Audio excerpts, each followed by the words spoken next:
Natatawa ako dito mga Purdy, oh. Tingnan nyo, 3 heroes lang nagamit ko dito mga Purdy.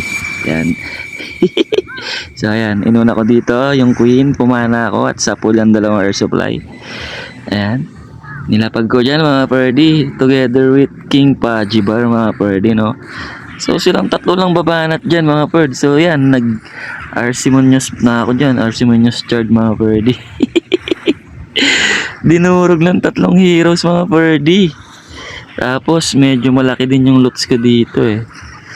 Ayan o, yung hinabol ko dito yung ano eh, Dark Elixir mga Purdy. Grabe, inubos ng 3 heroes oh. Si Arsimonious lang talaga umubos dyan mga Purdy. Ayan na oh. Nilalapagan ng NB.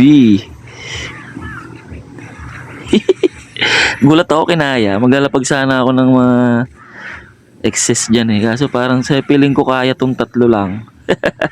Nakakachamba tayo mga Purdy. First time nangyari sa akin to. 3 heroes lang. Sa bagay, okay naman yung defense eh. Hindi naman sobrang hina eh. Konti lang yung mga maliliit. Ayan oh. Tsaka tingnan nyo yung level ng ano ko oh. Arsimonious level 20. Bagay, malakas naman na yan. Pero natawa lang talaga ako. 3 heroes lang bumanat. Ayan oh. Oh. Kulit na. Oh, boss ang defense. Mortar combat na lang tsaka ano tsaka lizard tower. Tsaka cannon rock. Wala na. Oh, fast forward na natin dahil wala nang defense. Oh.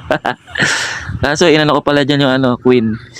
Nagpakitang gilas pa ako diyan kasi nga nakulong. Ginamit ko na yung recall mga Purdy para mas mabilis. Gamitin ko yung recall diyan mga Purdy. Panis. Panis. Oh, tama na. Oh, believe.